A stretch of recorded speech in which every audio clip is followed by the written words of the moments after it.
Thời gian gần đây thì có rất nhiều các bài viết có chia sẻ về việc mà các nghệ sĩ trong giới showbiz họ sử dụng cái hình ảnh của mình để quảng cáo các cái sản phẩm mà nó không đúng như là quảng cáo, khiến cho rất nhiều người họ tin vào cái hình ảnh của nghệ sĩ và sử dụng các sản phẩm đó, dẫn đến là những hậu quả hết sức là đáng tiếc.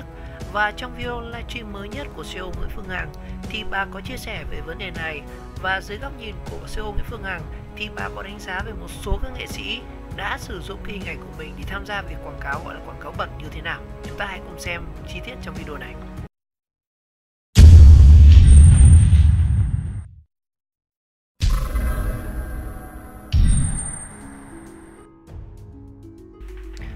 Và tiếp tục mình sẽ vẫn sử dụng video reaction là trên kênh của Trường Đua Đại Nam, một trong những kênh YouTube chính thức của CEO Nguyễn Phương Hằng.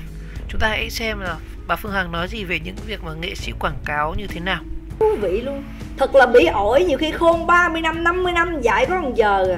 Vì háo thắng, vì ngứa miệng đi chửi người ta, vì lôi người ta vô cuộc không liên quan tới mình, hay là muốn làm anh hùng hảo hán rồi nấp vô hán là bây giờ phải bị lôi ra. Không, quý vị thấy không? Đi chửi rủa em không đụng chạm gì, đi chửi rủa em thậm tệ rồi bây giờ em lôi ra cuộc chiến pháp lý, quý vị thấy vui không quý vị? Tại vì sao? Họ dám coi thường luật pháp, vì luật pháp nó có quy định hẳn hoi, chơi mà đánh ngu luôn. Quý vị thấy không? Cho nên nó chụp em bao nhiêu phát mà phát nào cũng trượt hết. Mắc cười không quý vị? Thấy không? Em mé chứ chụp em được phát nào đâu. Nếu mà họ chụp được em một phát nào thì giờ này em đâu có ngồi đây đâu quý vị. Quý vị thả tim cho em đi. Hiện nay bao nhiêu người rồi con? 150.000 người. 150.000 người. Trời ơi, đang theo dõi Phương Hằng tôi đó quý vị ơi. Và đây đó thì cũng thông qua một cái này thì tôi nghĩ rằng tất cả những gì tôi làm là hình như là đúng đó quý vị. Thì vừa qua đó thì Quyền Linh cũng có lên tiếng xin lỗi. Và Quyền Linh là một trong những người rất tự trọng. Anh ấy đã nhận ra được cái sai của mình và tự lên tiếng. Đó quý vị thấy không? Bây giờ tất cả những cái gì mà quảng cáo đều là những người có tên tuổi không. Thì sau một cái trận như thế này thì quý vị thấy những người tên tuổi á, là họ tạm ứng niềm tin. Và chúng ta cứ nhìn vào những người có tên tuổi chúng ta tin, mà chúng ta không tin sản phẩm mà cứ tin vô một cái người mà có tên tuổi mới chết chứ. Cho nên tại sao chúng ta bị lừa sâu? Thấy không? Chúng ta bị lừa sâu là bởi vì chúng ta tin. Tôi nói thí dụ đi, nhìn vô một cái người đó là chẳng hạn như bây giờ tôi nói một cái nghệ sĩ nhân dân là Hồng Vân, đúng không? Ai cũng thấy là nghệ sĩ nhân dân là một cái người cống hiến cho cái nền văn hóa nước nhà, cái nghệ thuật sân khấu. Nhưng mà hôm nay quý vị có thấy đằng sau cái sân khấu nó sống như thế nào, nó bị ổi ra làm sao, quý vị thấy rồi đó. Cái mặt nạ nó rớt ra rồi đó quý vị. Đó, cho nên khi nó quảng cáo những thương hiệu nó buôn bán á, chúng ta yêu mến nó vì nó là nghệ sĩ nhân dân, đúng không quý vị? Và chúng ta tin tưởng rằng là nó là một người có tư cách, có đạo đức mới tồn tại trên một cái sân khấu lâu dài như vậy. Nhưng đâu có biết rằng nó bị ổi, nó thối nát, nó bẩn thỉu ra làm sao. Sau cái ánh hào quang đó, nó xô ra và nó bứt lại những cái gì đen tối nhất. Và ngày hôm nay á, nó vô tình nó bị lột mặt nạ nó ra rồi. Và tôi nghe nói đâu đó nó rồi thư kiện cái em Khang nữa mà. Thấy không quý vị? Đó là một sự trần trụi, một cái văn hóa vẽ rách mà núp đằng sau cái ánh hào quang đó quý vị.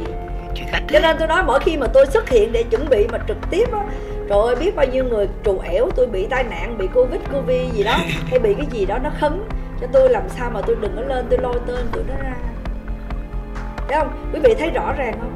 Đây là gì? Đây là sự thật nha quý vị, tôi không nói thêm nói bớt.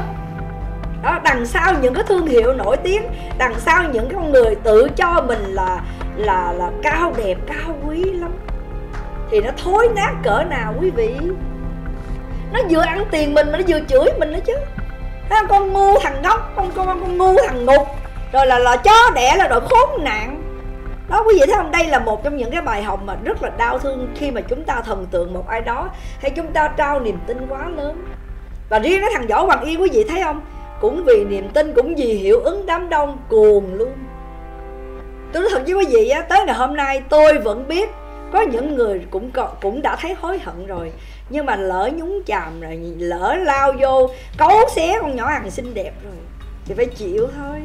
đúng không quý vị? Tại vì sao? Không ơn, không oán, không hận, không thù, không có một cái khuất tất nào mà tự nhiên nhảy vô cắn xé cào cấu tôi, chửi tôi giống như là tôi lường gạt gia đình nhà nó 3 đời.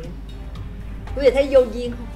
Quý vị thấy không? Đúng không quý vị? Giống như con nhỏ đầu xanh, tôi có biết nó là ai đâu mà nó chửi tôi như hắt rồi, như hay, như là và tôi đào mồ cuốc mã gia đình nhà nó. Và rất là nhiều người, thậm chí là một cái gì vợ của Thanh Bạch, cô Xuân Hương cũng chửi rủa tôi tục từ tiểu, nhắn tin tôi có đầy đủ hết, thấy không? Già đầu 2 thứ tóc rồi, cũng nghệ sĩ gì đó, Xuân Hương vợ của Thanh Bạch đó, cũng chửi rủa tôi tục tiểu.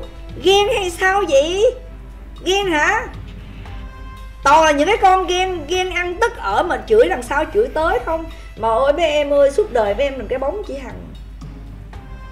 Cái thời gian ghen tức là mình nỗ lực mình làm chuyện khác, còn không nỗ lực được thì mình cũng sống cho nó tử tế. Tại vì sao? Mình còn chồng còn con, còn cái xã hội nó nhìn vô mình nữa. Cứ nấp lùm chửi không. Mà càng chửi tôi càng được phước nha quý vị. Càng chửi tôi càng được nhiều người thương mến tôi. Bởi vì người tử tế xã hội này còn rất nhiều lắm, thấy không? Cho nên quý vị thấy không, chúng ta đây là cái cơ hội chúng ta thanh lọc đó quý vị. Thanh lọc được một cái nhóm cặn bã của xã hội, đâu là nó sàn ra đó hết. Giống như bỏ lên cái sàn mà mình đẩy nè, thì là cát ra cát, mà là gạo ra gạo, mà lúa ra đầy đủ hết đó quý vị ơi. Cho nên nó cũng hay, nó cũng có những cái hay. Bây giờ tôi nói thật với quý vị á, dở lên cái màn hình tivi á, toàn quảng cáo, mà nó thật quảng cáo láo không. Cái này là thuốc không phải thay thế. Vậy thì sống như vậy á, có phải là cứ đeo mặt nạ rồi nói, cứ đập vô mặt nhau những điều đạo đức dối trá không quý vị? Có thấy đau lòng không? Cuộc sống nó đã khó khăn rồi, chỉ cần dành cho nhau một chút tử tế, một chút tự hào là mình là người tử tế là đủ rồi. Tại sao phải lừa dối nhau để làm gì? Tại sao phải gặt gẫm nhau mới thấy đã hay sao? Vì ai cũng có 2 bữa cơm, cái giường ngủ, rồi cũng có chiếc xe đi làm. Mình có phước thì mình được xe đẹp, nhà đẹp mình ở, còn mình không có thì mình nỗ lực. Còn nếu không có nữa thì mình ăn ở làm sao để mình hy vọng có 1-2 cơ hội nào đó mình thay đổi cuộc đời. Sao mình ngồi đó mình chửi rủa người ta, mình trù ẻo người ta thế này thế nọ kia? Tại sao phải làm như vậy? Và quý vị cũng biết rằng nếu tôi không đủ phước đức á, thì tôi đã không có tồn tại đến ngày hôm nay. Bởi vì sao? Tôi đâu có cây tùng cây bách đâu quý vị. Tôi đâu có dòng họ bà con, gia đình ô dù, hay gia đình tôi là có những cái người làm này làm kia để giúp đỡ tôi đâu quý vị. Mà bản thân tôi phải nỗ lực. Và hôm nay tôi có, hôm nay là do cái phước đức tôi từ nhiều đời nhiều kiếp. Và ngay cả kiếp này tôi ăn ở như thế nào tôi mới có được, chứ đâu phải tự nhiên tôi đem cướp người ta mà tôi có thể ngồi đây được quý vị. Bây giờ tôi nói thật với quý vị, thử đi lừa ai chừng 1 tỷ 2 tỷ, quý vị có được ngồi yên không? Mà không biết tại sao á, cứ ra rã nói tôi với anh Dũng là đi cướp đất của người ta, cướp dễ lắm sao? Nói như vậy là coi thường pháp luật rồi, nói như vậy là coi thường pháp luật, và vô tình hình chung á là một sự ganh ghét, muốn vùi dập người ta. Trời đất ơi, ăn cướp dễ lắm sao? Sao nói gì mà không có não vậy quý vị? Còn nói là tôi với anh Dũng đem 4 hectare đất đi cho đó là chưa được nhà nước xác nhận, vì đất đó là đất tụi tôi là lừa đảo chiếm đoạt. Trời, tôi nghe thiệt đúng là nhũng não luôn đó quý vị. Thiệt tình luôn á. Có những người nói mà không biết cái lưỡi nó có biết thụt vô bất cứ lúc nào. Chúng tôi giao sổ đỏ đàng hoàng, chúng tôi cho sổ đỏ đàng hoàng mà nói chúng tôi là cho mà không được chấp nhận. Cho nên là đất đó là đất tranh chấp, đất tôi lừa đảo. Trời ơi, đâu ra vậy? Rồi sao suy nghĩ những cái điều mà nó thông minh, nó là ở trên cung trăng nó rớt xuống vậy quý vị? Quý vị thấy không quý vị? Đó, tôi nói cái xã hội bây giờ nó thật là kinh khủng. Và sau những cái trận như vậy là chúng ta phải đoàn kết lại với nhau, để chúng ta phải có một cái xã hội thật sự là văn minh, để cho thế hệ con cháu của chúng ta được sống trong cái sự tử tế, trong cái sự văn hóa, trong cái sự thương yêu đùm bọc lẫn nhau, chứ không thể nào mà một vai một cánh để làm những cái trò bỉ ổi ma mị chúng ta. Từ cái chuyện đồng bóng tâm linh cho đến lừa dối chúng ta có tiền bạc mồ hôi nước mắt. Thậm chí bây giờ chúng ta thấy người nào khổ quá có 100.000 cũng có thể hy sinh 50.000 vậy. Hoặc là thấy người ta khổ đến tận cùng, mình có thể cho luôn 90.000, mình chừa lại 10.000 hoặc chừa 5.000 thôi, vì mình có thể là ngày mai mình có cái khác.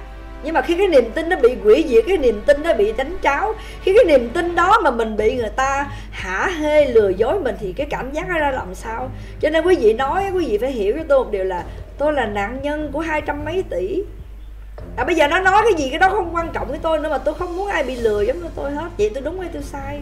Tôi có lỗi gì với ai không quý vị? Có lỗi chăng là lỗi tôi quật nó, tôi lỗi chăng với một thằng Võ Hoàng Yên là nó lừa đảo tôi thì tôi lỗi với nó.